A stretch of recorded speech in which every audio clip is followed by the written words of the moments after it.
Uma salva de palmas à querida uma colega da Ligiane, que é a Carol, que está na ponta. Gostaria de dar uma salva de palmas.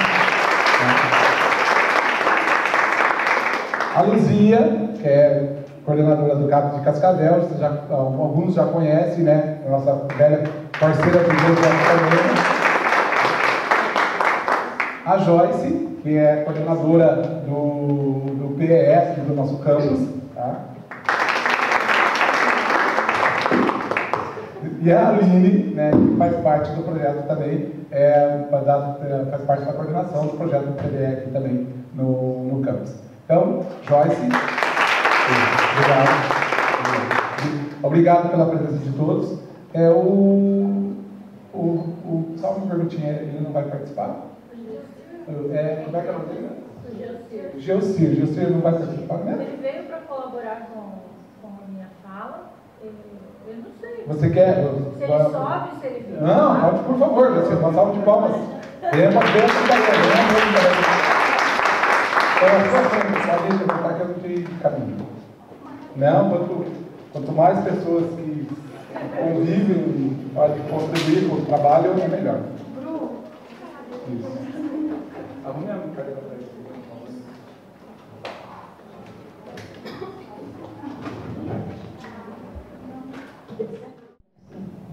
Boa tarde a todos. Primeiramente, muito obrigada pelo convite, obrigada pela presença de todos. Nós preparamos uma apresentação um pouquinho em conjunto, eu e a Aline. Eu vou apresentar o Programa de Educação Especial. O nome é Programa de Ações Relativas às Pessoas com Necessidades Especiais. A sigla do programa é PEE. O PEE foi criado a partir da Resolução 323 de 97. Ele tem por finalidade garantir o acesso e permanência do aluno com necessidades educacionais especiais na Universidade Estadual do Oeste do Paraná, UniOeste, nas áreas de ensino, pesquisa e extensão. Então, ele é organizado de forma multicamp e a coordenação geral está a cargo da agente universitária Vera Lúcia. E em cada campus nós temos uma supervisão. Aqui no campus de Toledo, a supervisão neste momento está ao meu cargo. Né? Então, eu vou apresentar as atividades do PE Campus Toledo. Além de nós termos essa atividade de ingresso, acompanhar o ingresso das pessoas com necessidades especiais e apoiar na permanência, nós temos outras atividades como projetos de extensão. Então, apoio ao ingresso e permanência na universidade, divulgação do programa junto ao projeto Conhecendo a UniOeste, que é um projeto aqui do campus de Toledo. Então, eles chamam as turmas de ensino médio para fazer visitação na universidade e o PE também participa com o objetivo de divulgar para as pessoas do ensino médio que estão prestes a fazer vestibular, que elas podem solicitar banca especial, que a banca especial não é só para pessoa cadeirante, para pessoa com alguma deficiência física, deficiência intelectual, deficiência visual. A banca especial também ela pode ser solicitada para dislexia, déficit de atenção, se for fazer numa sala separada, para alguma pessoa que toma um remédio controlado, para lactante. Então, o PE, ele auxilia neste processo da banca especial. Ações em parcerias com a comunidade externa de apoio ao processo de inclusão social e escolar. E participação no seminário de extensão universitária como forma de divulgação das ações desenvolvidas. Então, participação no CEU já é o terceiro ano que o campus de Toledo está participando no CEU. Os projetos.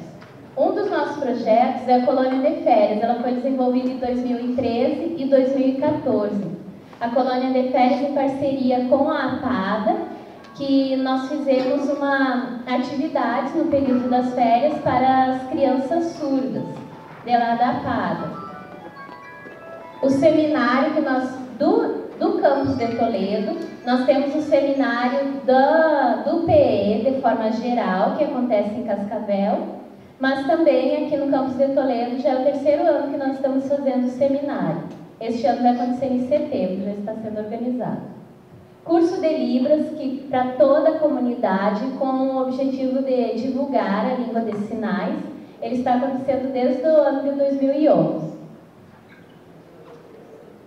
Acessibilidade, uma reflexão necessária, que foi um dos projetos que aconteceu agora, em março de 2014, que foi apresentado em forma de comunicação oral, aqui no CEU desse ano mesmo.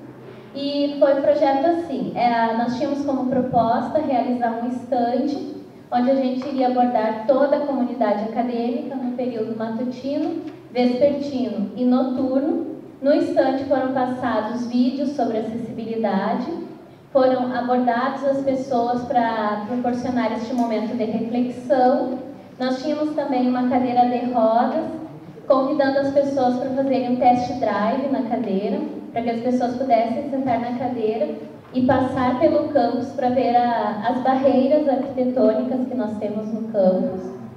E também na parte do estacionamento, nós resgatamos uma campanha que já tem de âmbito nacional, que esta vaga não é sua nem por um minuto. Porque aqui no campus... Alô? Porque... Tá bom. Oi. Alô?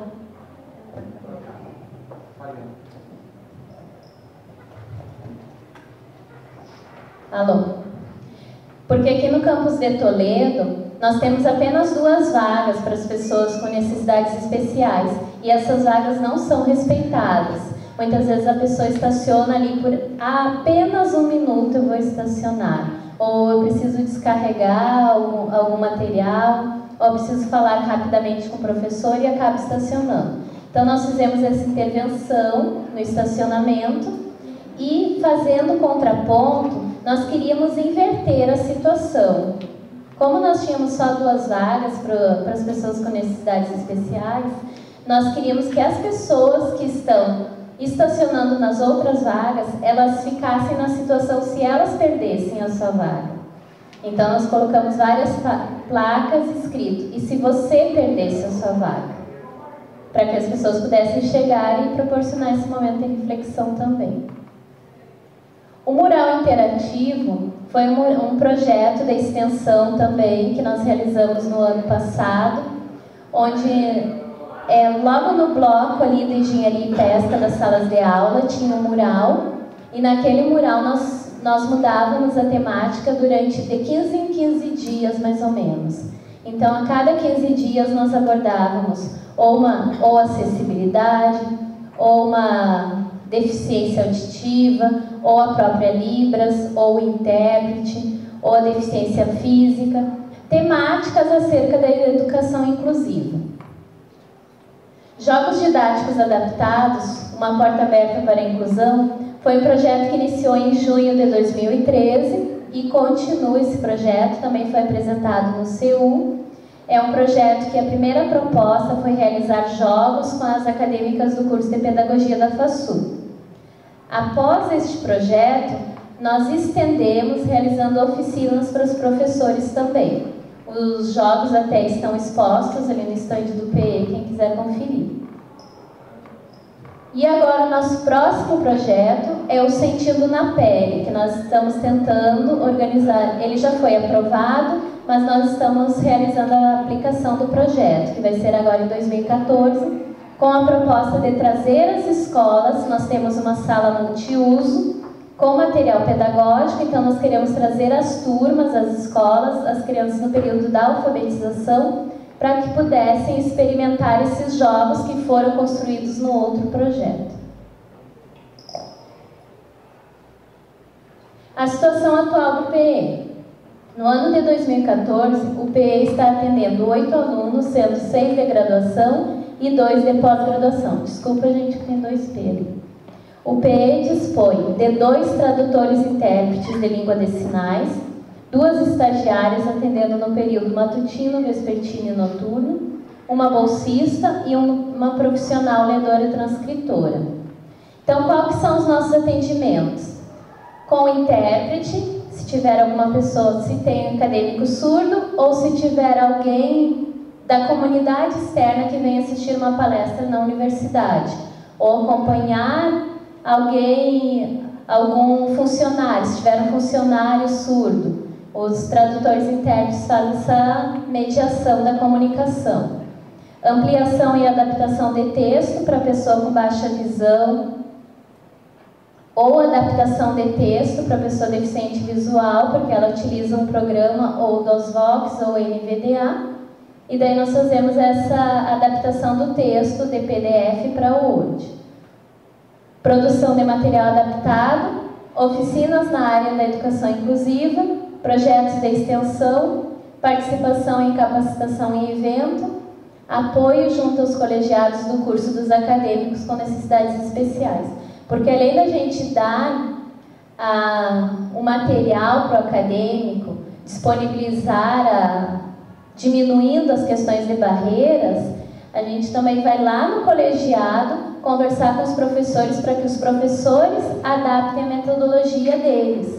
Para que não fique só aquela questão, o aluno vem na sala, o aluno tem que se adaptar à minha forma de dar aula. Então a gente vai junto ao colegiado conversar com o professor para dizer para o professor, professor, as necessidades do aluno são essa e essa, e o senhor tem que procurar, se for um aluno surdo, metodologia visual, alguma metodologia que possa auxiliar na questão do ensino-aprendizagem do acadêmico. Já acabei.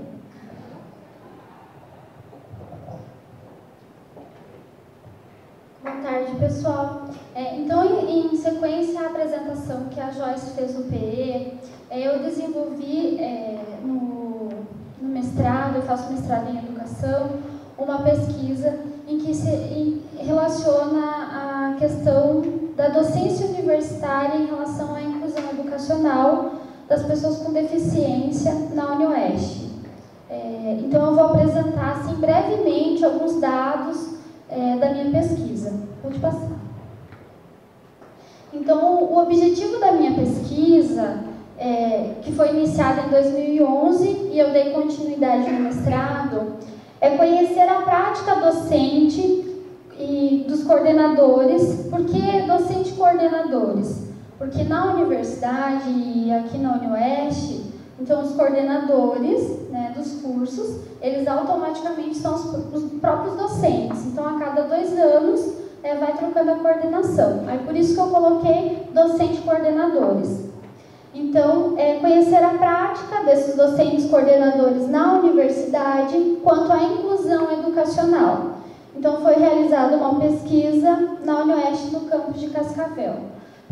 Eu queria conhecer o que esses docentes coordenadores conhecem em relação à inclusão da pessoa com deficiência e quais são as mediações que eles realizam para com os docentes, para que esses docentes entrem em sala de aula com conhecimento em relação às diversas áreas das deficiências e também para que eles consigam buscar estratégias para mediar o conhecimento com os diferentes alunos. Então, a pesquisa ela envolveu 15 docentes coordenadores da graduação, a coordenadora geral do PE, que é a Vera, e 4 discentes com deficiência, entre eles matriculados e egressos. Então, eu gostaria de saber qual é o apoio da coordenação pedagógica dos cursos de graduação para os docentes da UniOeste, diante do processo de ensino e aprendizagem aos alunos com deficiência. Essa foi a minha pergunta norteadora.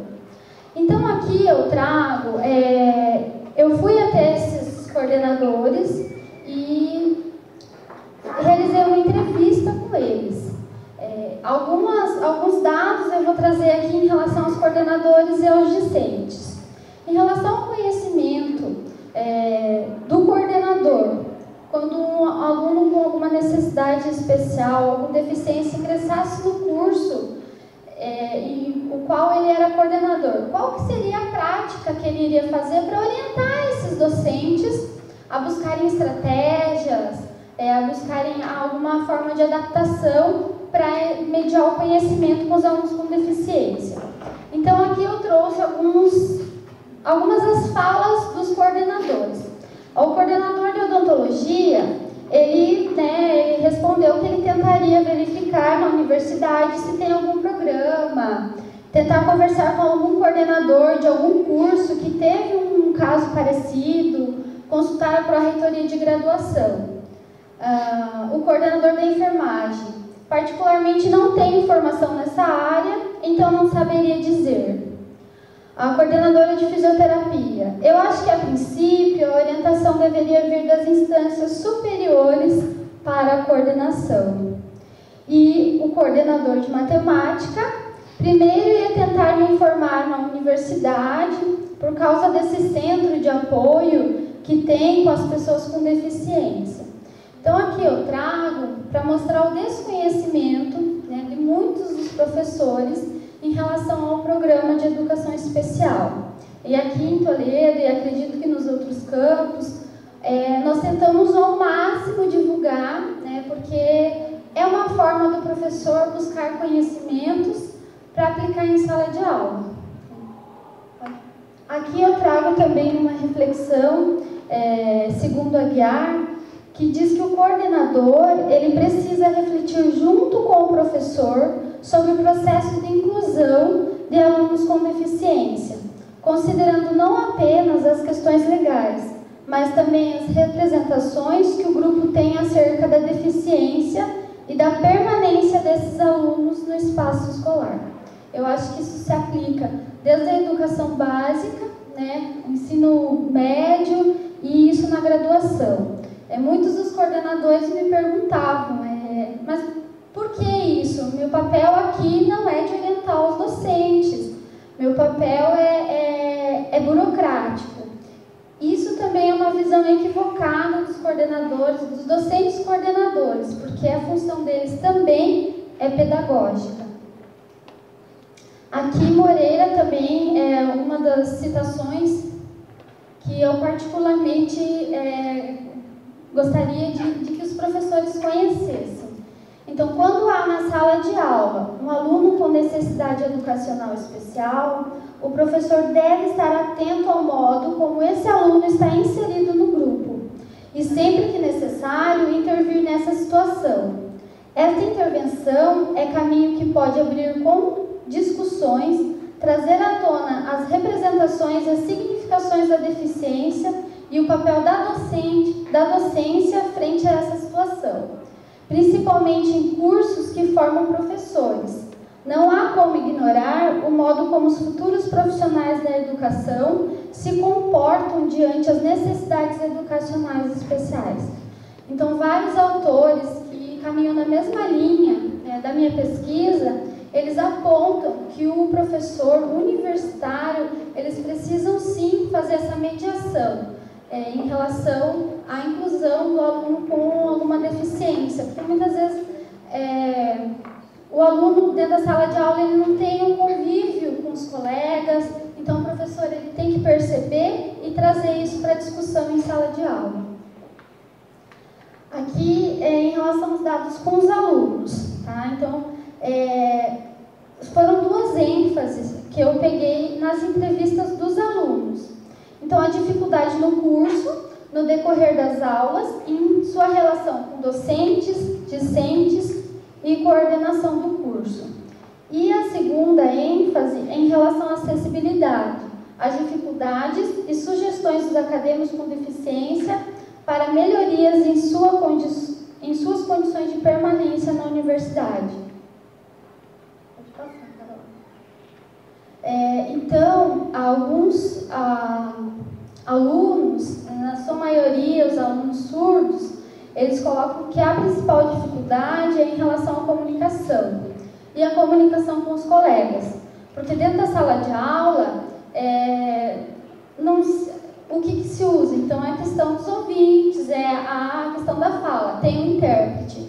E quando ele precisa fazer algum trabalho, alguns alunos não querem fazer. Mas por quê? Eles apontam que é a barreira da comunicação. Então, isso para eles é uma dificuldade. A questão também da estrutura em relação à acessibilidade, que está sim sendo melhorada, mas ainda precisamos de muitas melhorias. Aqui no campus de Toledo, até em relação aos estandes, a dificuldade, né, não sei se as meninas do GESTIR perceberam, até vir aqui, porque o espaço ele fica limitado. Então, precisa sim melhorar muito a questão da infraestrutura. Até teve uma acadêmica surda que colocou que ela preferia, ela estudava em outra universidade e ela transferiu para a UniOeste. Ela falou assim que ela preferia lá porque os colegas ajudavam. Os colegas perguntavam se ela tinha alguma dificuldade, precisava de alguma ajuda, o que ela não encontra no curso em que ela está fazendo aqui no campus de Cascavel. Então, a necessidade de pensar a inclusão educacional, oportunizando as condições necessárias aos alunos com deficiência em nossa instituição, do curso vestibular às nossas salas. Então, o meu trabalho vem muito a contribuir, né, com a organização do PE, o nosso trabalho dentro da universidade. Pode passar? O desenho tem uma fileira. Então, tem um macaco, um pinguim, um elefante, aí tem um peixinho dentro de um aquário, tem um leão marinho, uma foca e um cachorro. Aí atrás deles tem uma árvore e à frente tem um homem sentado, né, à frente de uma mesa, e ele diz assim: para uma seleção justa, todos farão o mesmo exame, escalar aquela árvore. Então, pensando um pouco da inclusão, né? Será que realmente vai ser uma seleção justa? Então, é esse o recado que eu gostaria de passar hoje. Muito obrigada.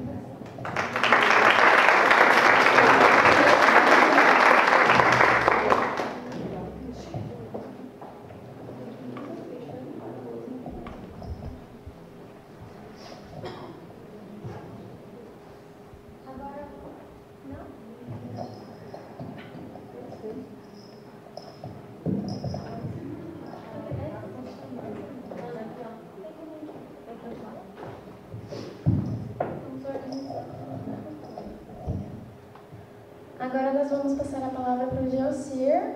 Pode passar o microfone, por favor. Geocir, você tem 15 minutos para falar.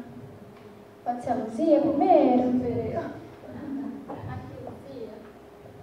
São 15 minutos, tá, Luzia? Tá, obrigada. Vocês cobrem aí, tá? Se eu passar muito do tempo. Vocês querem que eu dê parte do meu tempo para o Geocir ou vocês oferecem um tempo para ele? Tem dele, ótimo, então. O Geocir é um colega que vem na perspectiva de falar de um projeto que é desenvolvido em Cascavel, um trabalho que eles desenvolvem na biblioteca. Não vou falar por ele, tá? Depois ele fala. Bom, pessoal, boa tarde. Para mim é uma satisfação muito grande voltar. Se eu não me engano, o professor já é pelo terceiro ano? Terceiro? Eu acho que é o terceiro ano, né? Já, então, assim, é muito legal e eu tive, nesse ano, vários desafios agora, quase que eu não estive aqui, por várias questões. Primeiro, eu tinha uma atividade em Curitiba e a gente conseguiu se desvincular. Aí depois, a cunhada que sofreu um acidente, inclusive não está bem, filho. Mas, enfim, a gente conseguiu, né? Estamos aqui, eu me sinto, assim, muito grata, né, por essa confiança que o grupo tem tido no nosso trabalho por esse tempo todo, né? Inclusive as meninas aí do PE, que também sempre nos convidam para os trabalhos, então é muito legal a gente saber que a gente é bem recebido, né, e que a gente pensa da mesma forma, que a gente prima pelo mesmo objetivo, né? Então, assim, falar de acessibilidade, né, pensando num projeto de educação, que é a perspectiva com a qual a gente pensa, né, em discutir. Eu não me apresentei. Eu fiz pedagogia, tá, pessoal? Sou formada em pedagogia com habilitação em educação especial, fiz especialização em fundamentos da educação pela UniOeste e atualmente estou cursando mestrado em educação também pela UniOeste. Estou feliz aqui que eu estou vendo que a Aline sobreviveu, então eu acho que eu também sobrevivo. Né? Vamos lá, a gente vai, né? A minha pesquisa no mestrado é direcionada ao processo de alfabetização, na perspectiva histórico-cultural. A minha atuação profissional, eu sou professora da rede estadual, atualmente licenciada para o mestrado, e no município eu coordeno o Centro de Apoio Pedagógico às Pessoas com Deficiência Visual, que faz mais ou menos, ou talvez algumas das atividades que faz, né, que foram aqui relatadas pela Joyce em relação ao programa de educação especial da UniOeste. A diferença é que ele é direcionado para a área da deficiência visual e que ele atende alunos da educação infantil e da educação básica, né, do ensino fundamental. Mas assim, então voltando a essa questão, né, do tema de acessibilidade, eu não fiz assim nenhuma fala, porque a intenção era realmente pegar alguns aspectos da fala das meninas e problematizar. Problematizar não no sentido de discordar das meninas, tá? Por favor. Mas no sentido de fazer com que vocês consigam estabelecer uma relação e compreensão do quanto é desafiante e é desafiador ainda o processo de escolarização dos alunos com deficiência, né? Pensando que, pegando pela fala da Aline, né?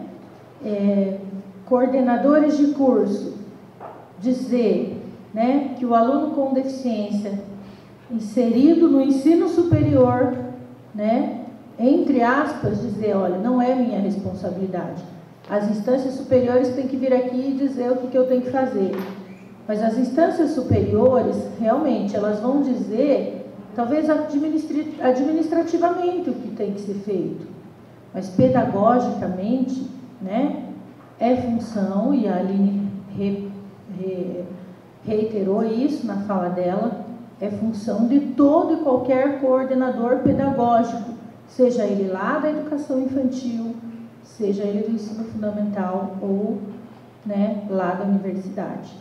Então, e a gente observa que essa fala, né, que a Aline ouviu, né, que a Aline fez o recorte para as universidades, mas que isso tem, gente, tem permeado todo o processo de escolarização dos alunos. E assim, a nossa angústia maior é porque essa não é uma fala só do coordenador pedagógico. O que a gente mais tem observado, por exemplo, eu que estou à frente de uma coordenação diária, né, a nível de município. Eu observo, eu vejo professor escrevendo pequeno no quadro, com letras minúsculas no quadro, para justificar a existência de um professor de apoio dentro da sala. Para dizer, olha, se eu não escrever pequeno, se ele não for mal, né, se o meu aluno conseguir aprender comigo só, eu não vou ter a oportunidade de ter um professor de apoio. Né? Então, essas questões, para a gente, elas são, assim, muito deprimentes, porque a gente observa, né, que por mais que a gente lute, por mais que a gente, né, busque, oriente, né, às vezes a necessidade individual do professor fala mais alto, né? Porque essas questões, vamos imaginar, né, vamos pegar aquilo que a Joyce colocou lá da questão da vaga reservada, né, da vaga de estacionamento, e vamos trazer para a escola, né? Quando a gente vai para a escola, quando nós vamos nos formar para sermos professores, a educação nos forma para sermos professores de todos os alunos. Ah, Luzia, mas a gente tem dificuldades. E eu vou pegar esse aspecto para a gente discutir daqui a pouco, né? Mas Então, assim, nós não somos formados só para atender o melhor aluno, atender aquele aluno que já sabe, né? O nosso desafio maior de ser educador é realmente conseguir trabalhar na perspectiva de que os nossos alunos apreendam o que nós estamos socializando em sala de aula, né? E às vezes a gente observa que o aluno com deficiência chegou na escola e aí eles dizem assim: olha, esse aluno não é meu, eu não sei nada sobre a deficiência, nós não estamos preparados, né? E aí tinha um colega nosso que dizia assim: olha, então nós temos que dizer para eles o seguinte, então vamos congelar esse aluno, daqui a uns 10 anos, quando a escola se preparar, né? Daí a gente vai lá e tira do refrigerador, né? É possível fazer isso? Não. Né? O aluno está lá, o aluno está na escola, precisa, assim como os demais, ser ensinados, né? Apreender os conhecimentos, se desenvolver, né? E a gente sabe que os desafios são grandes. Isso não é uma tentativa de responsabilizar o professor, tá? A gente só está pegando porque isso passa por um certo compromisso educativo desse professor. Hoje o nosso maior desafio, e é com muita tristeza que eu falo isso, é que a maioria dos nossos colegas que vão ser professor é porque não consegue cursar uma outra faculdade, né? É porque não passou num vestibular, e onde nós tínhamos que ter como professores os nossos melhores alunos lá no ensino médio, né? Mas passa aí por uma outra condição, que é a questão da valorização, né? Professor do ensino fundamental hoje, né? Você vai, por exemplo, lá em Cascavel, a gente estava rindo esses dias, né? Você não encontra um professor do ensino fundamental com doutorado. Tem um professor com ensino médio, do ensino regular agora, de 1º ao 5º ano, que ele fez o mestrado e está sendo o nosso coordenador sindical, né? E aí ele falou: não, mas eu ainda me salvo que eu tô, né? Aí a gente começou a dar risada e disse: até quando, né?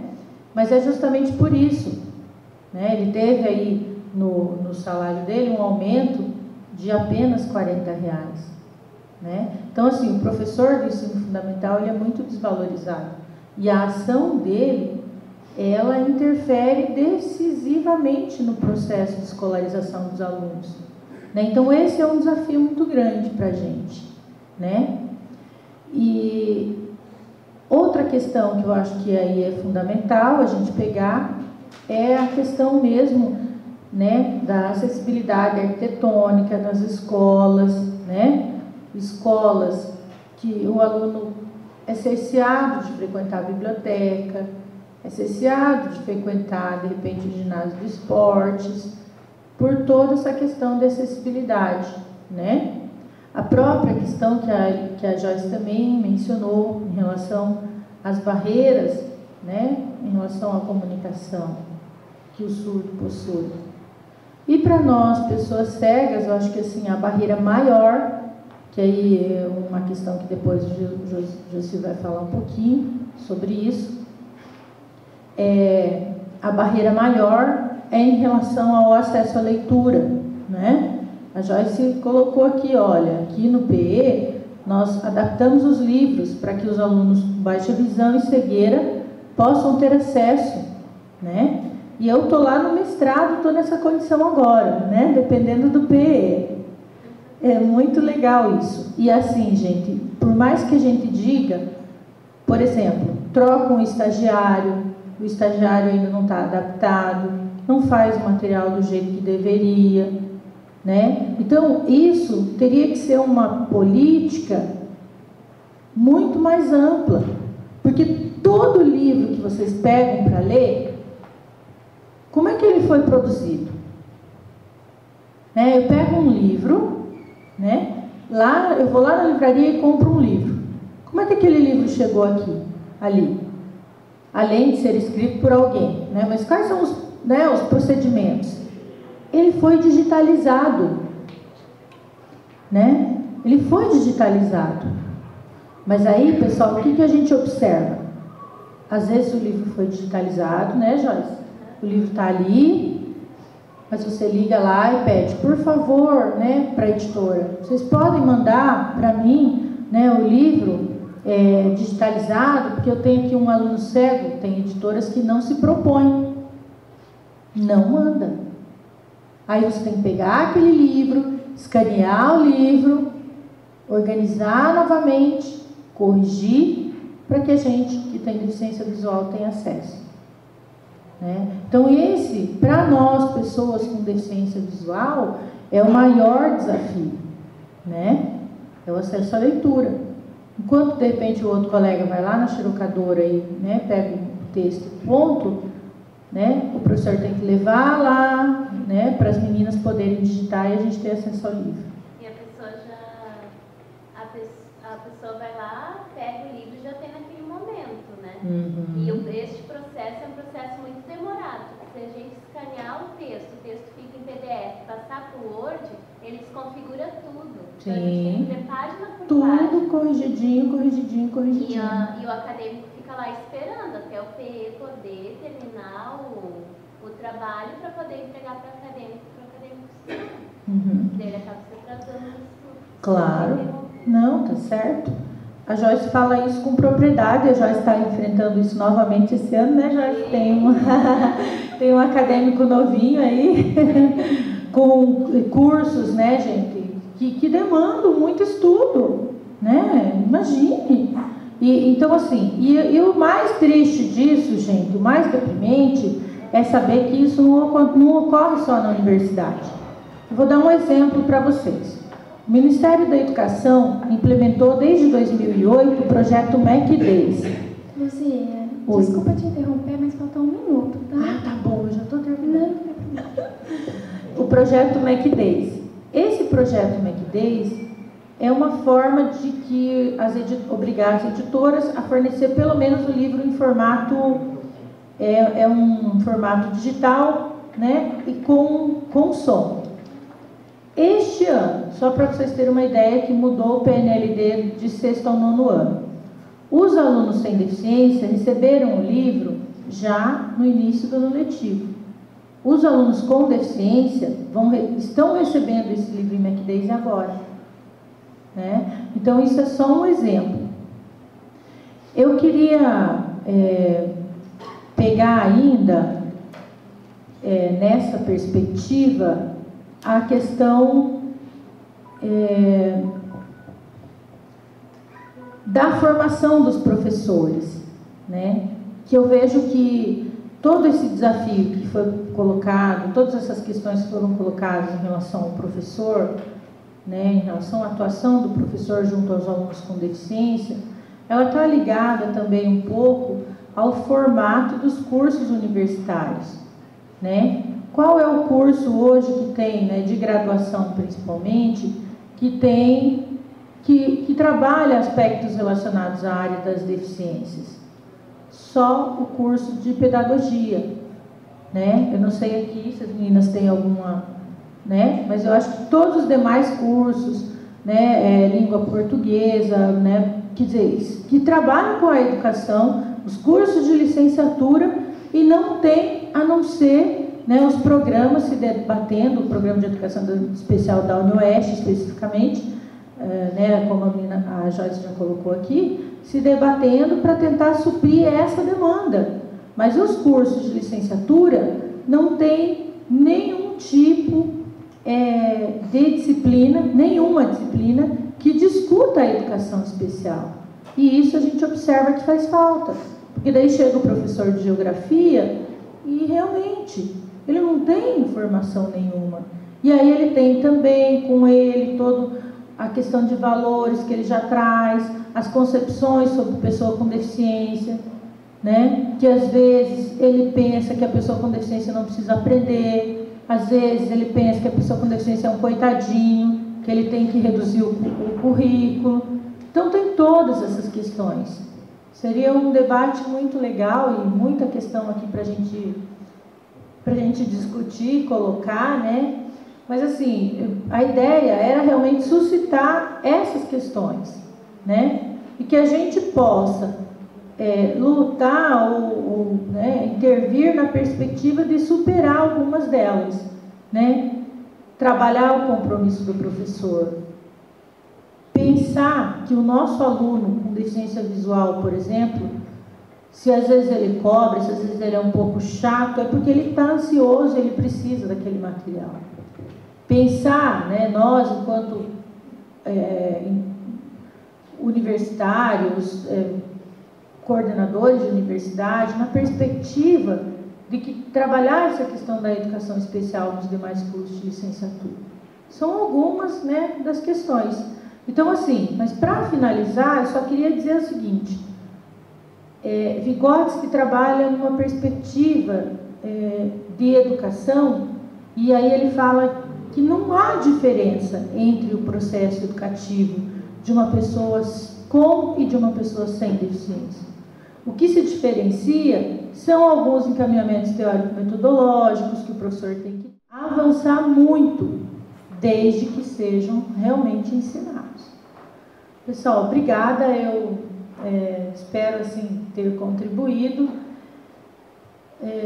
Estaremos aí assim, de repente, para alguma questão, não sei se a gente consegue, né, que não somos os donos da verdade, e a ideia nem é essa, a ideia é realmente a gente refletir sobre as nossas dificuldades, né? Então, muito obrigada.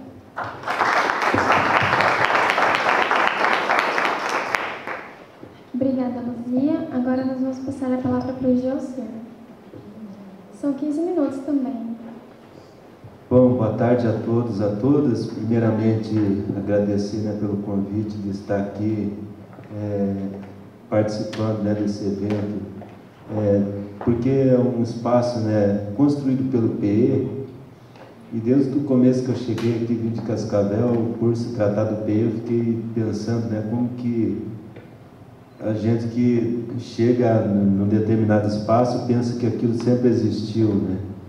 E o PE, ele passou a existir, como já dito, né, ali entre 96 e 97, a partir de uma demanda que surgiu, né? O PE não surgiu de uma mente iluminada, né? Surgiu um cego, foi lá em 96, nosso saudoso companheiro Alfredo teve, né, o processo de entrar lá na universidade, foi lá, fez a sua matrícula, a universidade disse que a universidade não estava preparada para trabalhar com a pessoa cega, esse discurso que a Luzia também já colocou, né?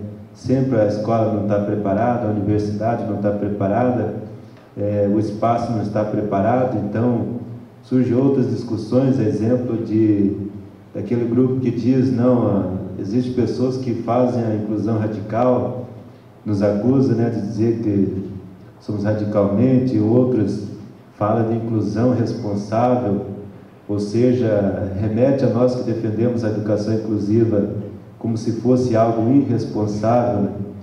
Que seria responsabilidade, então, no sentido de deixar o aluno cego ou jogar o aluno cego lá no seu gueto. No meu caso, por exemplo, eu fiquei 4 anos sem o estudo, 4 anos em casa sem estudar, porque a professora disse que a escola não estava preparada para o aluno cego. E foi 4 anos assim da minha vida que você fica hibernando ali, né? Eu poderia ter avançado no estudo, talvez hoje ainda estaria terminando a faculdade, mas em outras condições que jamais na minha vida talvez eu vou conseguir recuperar, porque eu me vi forçado a fazer um EJA, me vi forçado a pular muito do processo, né? A fazer aqueles provões do EJA, então aquele processo de apropriação da química, da apropriação da matemática, da biologia. Esse evento que vocês trouxeram aqui, o grupo lá do curso de Química, o pessoal do PE, e como que essa lacuna, para a pessoa com deficiência visual, que ele passa num processo aligerado de formação. Sem sombra de dúvida, esse processo foi trazer dificuldade para mim no ensino superior, vai trazer dificuldade para mim nessa apropriação. Agora estou fazendo ali o curso de especialização de pós, e sem sombra de dúvida, ele acaba não impedindo, mas também dificultando esse processo, né, de avançar, né? Até que ponto eu poderia ter avançado no caso, se eu tivesse a escolaridade comum, não tivesse recebido a professora a ideia taxativa, a escola não está preparada, então você pode levar teu filho para casa que ele não tem condições de estudar nessa escola. Porque se pensa num espaço segregado, uma escola especializada, e aí se tem a ideia, a falsa ideia, que lá dentro dessa escola especializada, por ter especialista, vai ser o melhor espaço para a pessoa cega se apropriar do conhecimento, né? E a gente sabe que de fato não é, né? A educação inclusiva é um tema interessante, como eu estava colocando no início, o professor Alfredo, ele se formou lá na universidade, deu aula na universidade, fez o mestrado lá naquela mesma universidade, e aquele mesmo companheiro, desde o começo até o final, encontrava os seus limites de pesquisar um texto que ele estivesse em formato acessível. Luzia colocou a dificuldade que a gente tem de pegar um texto e você ler de forma imediata, como o aluno dito normal tem. Por que lá precisa uma pessoa cega ir lá na biblioteca, depois passar no PE, escanear o texto, fazer as devidas correções, as devidas adaptações e depois levar o mesmo livro lá para a biblioteca? Muitas vezes tendo que ir lá prorrogar o prazo porque não foi possível adaptar aquele material em tempo, né? Porque o material manuseado, o pessoal rabisca, os professores utilizam aquele material, os alunos também, e aí é todo um processo que exige um tempo maior, né? Estou hoje, né, cursando a especialização, mas passei por um processo de 4 anos dentro da universidade, né? E não tive a oportunidade de eu mesmo ir lá e pegar um livro digitalizado e já poder fazer a leitura imediata, né? Então, num processo de pesquisa, se me indicasse um outro autor, eu não poderia ir lá e pesquisar e já no mesmo tempo hábil e colocar lá, fichar todo o texto e colocar no meu TCC, né? Todo o processo diferenciado que poderia ser evitado se a universidade tivesse colocado como meta a adaptação dos textos para deixar em formato acessível, a ponto que no decorrer dos anos, sei lá, 10 anos, não sei quanto tempo levaria para adaptar todos esses textos e dar uma continuidade nos que viessem, para o aluno cego não precisar fazer essa passeada dentro da universidade para conseguir um livro, né? Eu trabalho atualmente lá na biblioteca do município de Cascavel e o setor lá é o núcleo de apoio à leitura às pessoas com deficiência visual. Você só necessita de apoio a algo que ele está mais fragilizado, que ele, por exemplo, a pessoa não usa muleta se ela tiver fisicamente com condições de andar, ele só usa o apoio, uma bengala de apoio, uma muleta como apoio, porque ele tem algo que está dificultando aquele processo, né? A biblioteca de Cascavel só tem um núcleo de apoio porque a leitura lá não está acessível. O PE só tem que fazer o processo de adaptação do texto porque os textos não estão adaptados. E é um processo assim, necessário que a universidade deveria ter como meta, né? Dizer, em tantos anos nós vamos adaptar esses materiais, em tantos anos a universidade vai ser acessível, não é possível adaptar a universidade toda, mas quando que nós pensamos que essa universidade esteja adaptada, que ela esteja em condições de uma pessoa cega, de uma pessoa cadeirante, muletante, possa transitar nela com segurança e com autonomia. Então, esse tema aqui da inclusão é um tema assim, importantíssimo, que, embora a gente entenda que a inclusão ela só existe porque existe a exclusão, pela forma de organização social que a gente tem, até indico, né, talvez como leitura para o pessoal ler a dissertação do companheiro Alfredo, que ele fez especificamente em relação à inclusão, né, o que isso se implica dentro da sociedade que a gente está, para a gente compreender melhor o que é esse processo de inclusão, né? É o ideal que a gente quer, as pessoas cegas deveriam estar na escola especial, deveriam estar na escola comum. Se eu fosse fazer pedagogia, eu teria que ter um curso de pedagogia adaptado, preparado só para mim, um grupo de cegos lá no canto, fechado, tendo a formação. E na hora de você ter essa formação, de colocar ela em prática, como que seria lá na sala de aula, né? Se você está a vida inteira numa escola segregada, a formação segregada, então como que seria na hora de você colocar isso em prática, né? Porque você vai numa escola comum, né? Você não vai ter escola especial para o cego passar a vida inteira cego dando aula para cego, surdo dando aula para surdo, porque passou aquele tempo todo sem se relacionar com a sociedade, se relacionar com o outro, com as suas diferenças, inclusive para reconhecer sua diferença, os seus limites e como lidar com isso, né? Se ele vai para o trabalho e trabalha com todo mundo, está dentro da sociedade, como que ele lida com essa situação, né? Será que ele vai ter um trabalho especial, uma agência bancária especial, um transporte especial, tudo especial, né? O nosso programa do PE, ele foi construído num período que trabalhava muito com essa ideia da pessoa especial, até por isso está o tema, mas nós temos que superar, se não o nome do programa, mas pelo menos o nosso entendimento, né, que a gente precisa construir algo que lá na frente não precise toda a vida ficar com aquele especial, né?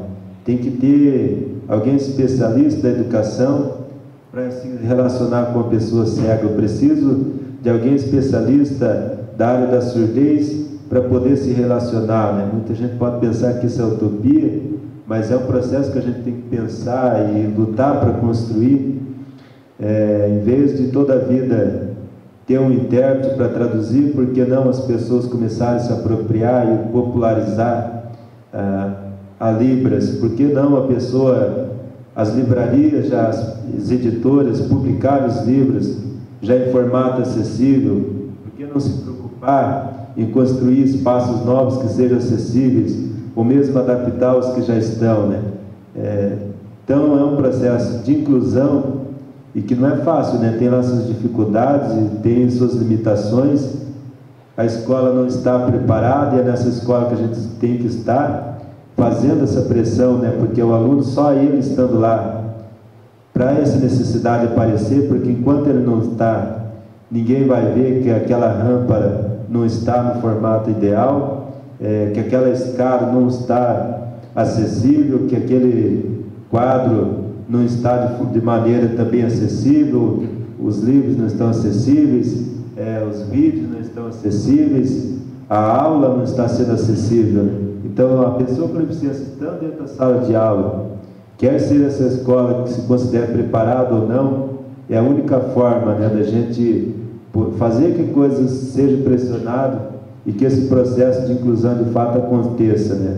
Tanto por parte do aluno, quanto por parte do professor, quanto por parte também do coordenador de curso, é fundamental, né? Se ter essa ligação entre aluno, coordenador, o programa, nessa relação é possível avançar de forma assim extraordinária, né? Em Cascavel, dos 4 anos que eu estive lá no curso de pedagogia, os 4 anos, nenhum desses anos foi liberado para os alunos de pedagogia participar do seminário de educação especial, né? Até eu cobrei coordenador de curso na época, porque uma semana anterior tinha sido feita a semana da pedagogia e ele me disse, já foi liberado para aquele evento uma semana, e como que nós vamos liberar de novo, né? Aquele seminário era importante e tal, tinha que participar da formação do pedagogo.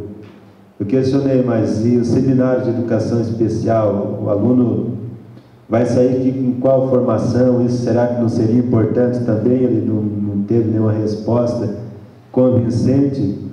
E a gente percebe com isso, né? Qual é o valor que se dá para a pessoa com deficiência que está na universidade?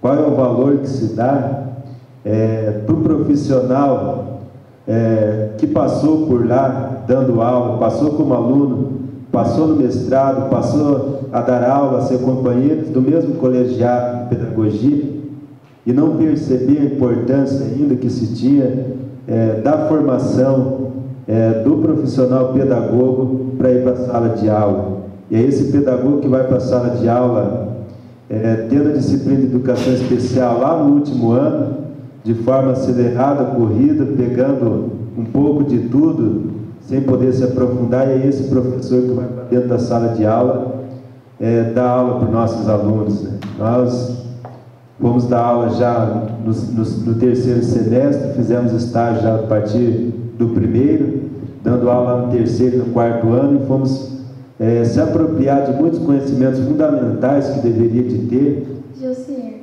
desculpa interromper, falta 1 minuto, tá? Tá, okay. Que deveria de ter esse processo de conhecimento para ele dar uma aula mais coerente, mais adequada, que o conhecimento fosse acessível ao aluno. Infelizmente, se ele não tinha esse conhecimento, significa que o aluno foi prejudicado, né? E como que é mensurado isso? Se o profissional médico ele é mal formado e lá numa cirurgia, por falta de informação, ele dá algo de errado, o paciente morre, né? O pedagogo vai lá mal formado, muitas vezes, por falta de condições e entendimento da própria coordenação e do próprio colegiado que pertence àquele curso. Qual o estrago que vai dar na vida da pessoa para frente, né? Não é mensurado isso, mas o prejuízo vai ser levado pela vida toda. Já não tem os seus recursos adequados, o professor não tem a formação adequada. Então, é o nosso desafio na educação inclusiva. Acho que ela é grande, mas é possível quando há uma articulação maior para a construção desse processo de educação inclusiva. Obrigado.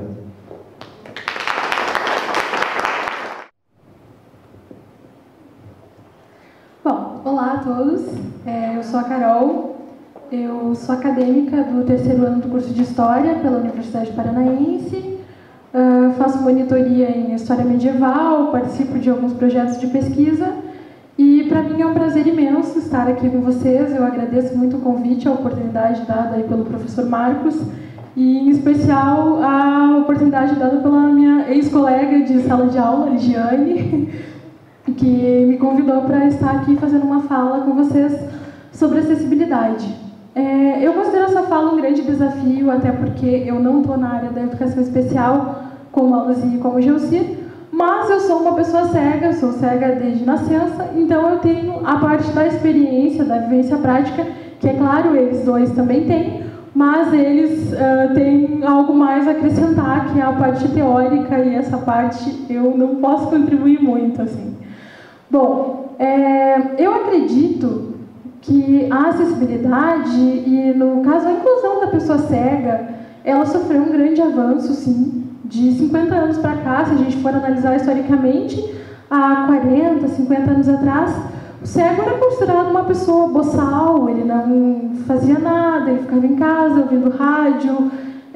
Se vocês perguntarem para as pessoas mais velhas, pais, avós de vocês, eles podem confirmar isso, que a pessoa cega, a pessoa deficiente no geral, era vista como um incapaz, uma coisa que não tinha serventia para nada e não tinha uma participação social importante, o que não acontece atualmente. Atualmente, embora nós tenhamos dificuldades, e isso eu vou abordar mais à frente, é óbvio que temos, eu seria hipócrita se eu dissesse que não, mas nós estamos incluídos na sociedade. Vocês podem ver pessoas cegas, pessoas com deficiência no meio de vocês todos os dias. Nós estamos incluídos de alguma forma.